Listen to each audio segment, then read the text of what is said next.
Hi, it's Elise here at Bowman Library with a whole new teen book spotlight. So this week, we are exploring first in a series for completed series. Because I will tell you this, one of my things, I love reading a series, but I hate the waiting. So what we're going to be doing, that way, hopefully, if you get on a reading kick, you can just keep going. We're taking a look at books that are the first in a completed series, but I will tell you a disclaimer, because sometimes this happens.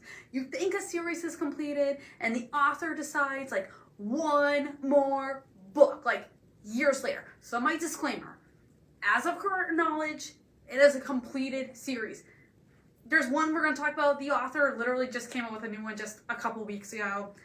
Yeah, it was supposed to be completed, so bear with me. We have 6 we're going to take a look at. Let's get started.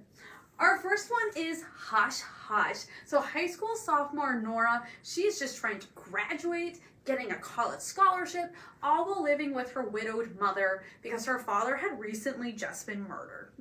Horrible, tragic event. They're living in Maine. Things have just not been going well. She's keeping her head low. But then they're going to get even more difficult because it's a new semester. She goes to her new biology class. She has a new lab partner. His name is Patch. Now, Nora intuitively knows that Patch is going to be trouble, but she slowly starts finding herself drawn in to this his elaborate web. And then as things start happening and there's weird things going on, she soon discovers, he reveals to her that he's actually a fallen angel and he wants to become human. But that usually doesn't happen. And there's going to be forces that don't want this to happen. And Nora's going to find herself in more danger and tension than she ever could have imagined as she starts being hunted by the being who is after Patch. Now, the supernatural fantasy, I will be honest with you, is filled with a ton of romance. Not what you're into, probably not what you're looking at, but if you want some romance, it is filled with a ton of it. There's some drama. It is fast-paced, though. You will want to read the next one as soon as you're done with this one. Hush Hush. Rot and Ruin. Completely opposite end of the spectrum here. So Benny was a baby when the zombie apocalypse started. All he can remember is being passed to his half-brother Tom as his mother is being dragged down the street by his zombified father. First memory. Okay. Benny hates Tom for not helping his mother, but everyone else in their town thinks Tom is the best, most successful zombie hunter that anyone can think of. As Benny starts to grow older, he's expected to start working in this town to earn his stay and his keep. And after trying some jobs and not being successful at them, he decides to begrudgingly go work with his zombie hunting brother. As he goes with Tom into a hostile area, his opinion of his brother starts to change, though, when he sees what his brother does and the dangers that he faces every day, every moment. You will get sucked into the horror and the adventure as Tom and Benny will need to stay alive and they will need each other in order to do so. If you want a good horror zombie series filled with some complete tension, Rot and Ruin. An Ember in the Ashes. Oh, I love this author. This is the first in a quartet. There's 4 books in it. This is all a fantasy take on ancient Rome. Now, there are 2 main groups of people living in what's called the Martial Empire. There's the Mask, who are the ruthless rulers. There are the Scholars, who are suppressed and they live as slaves. Layla lives with her grandparents and her brother. They're all keeping a low profile, but then her brother gets arrested for treason, and she knows she needs to do something about it. So what does she do? She naturally goes up and joins the Scholar Resistance in hope of getting him out of prison. When her quest, though, that they give her is to become a spy at the Blackcliff Academy, which is the advanced military school for the Masks, she becomes the personal slave for the Commandant, and she meets this boy named Elias. Now, Elias is a student in the school, but he is considered to be the next in line to become emperor of the Martial Empire. But Elias doesn't want any of that. He just kind of wants to do his own thing. And he wants to leave school, but he can't because guess what? Punishable by death if you leave school. The two of them join forces, but then nothing starts going as planned, naturally, and this book pulls no punches. There's descriptive and gruesome battle scenes, okay? There are fighting scenes, and there will, trigger warning, there's some physical and sexual torture and punishments, and you will clearly know who is the evil in this story. Now, again, first in a quartet, they are all out. This ends on a cliffhanger. You're gonna want the next one, An Ember in the Ashes.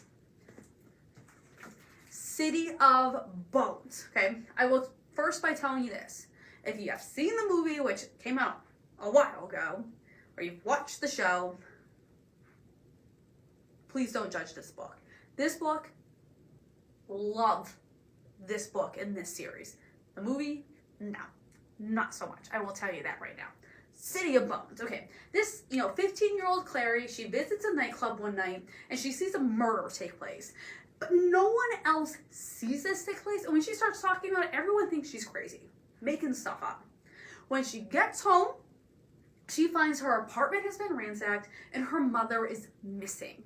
It is then that she finds out about shadow hunters, and she is then sucked into their world, and she's caught in a battle between shadow hunters and forces led by someone whose name is Valentine. Now, making friends with a shadow hunter named Jace, she starts to uncover secrets about her family, as well as what happens in this world that no one can see. Like, humans cannot see what is going on.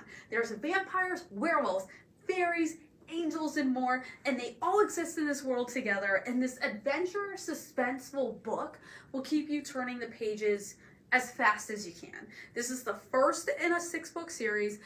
Cassandra Clare, the author, if you don't know, she does have a lot of other series, but this is the one that started it all. City of Bones. Amazing.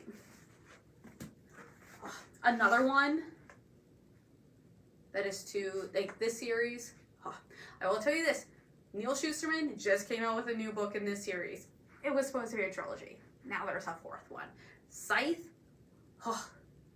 love this book. It is the year 2042, and there is no longer any death. Instead, there is no more aging, there's no more hunger, there's no more disease, there's no more war. Because everyone is ruled by what are called the Thunderhead. And these are, there are scythes, okay? This is a scythe right here, okay? But that's what they're called, scythes, these people.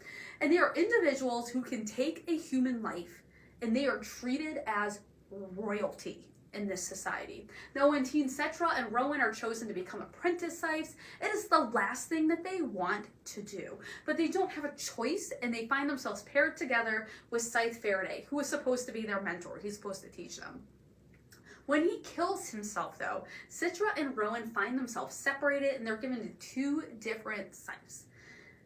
Citra is one she's sent to work with a legend. Rowan is sent to one who is sadistic and evil, and they soon find themselves at odds against the other. This is an amazing trilogy, now a quartet, because there's an extra book. If you love science fiction, along with some philosophical and ethical dilemmas mixed in, and questions such as about, like, there's discussions through here about something like euthanasia, for an example, and the value of humans. Make sure you check this one out. Get the others ready, because as soon as you're done with this one, you will fly through this trilogy. Love this series. Scythe. And our last one is The Cruel Prince. Now, Jude and her twin human sister, Taryn, they were raised alongside with the half-sister who's half human, half fairy, and her name is Vivi, okay? So 3 of them, they're with their human parents. Everything's going well until they get to, like, Jude is 7 years old. And when when she's 7, her Vivi's Fae father comes and kills the parents, Jude's parents, and takes Jude, Taryn, and Vivi away with him to go back to the High Court of Fairy. Fast forward 10 years, okay? That's where the rest of our story picks up. Jude has been living there, but humans in this kingdom are treated like the lowest of the rung. Terrence is hoping to survive by marrying, okay? Trying to get some status that way.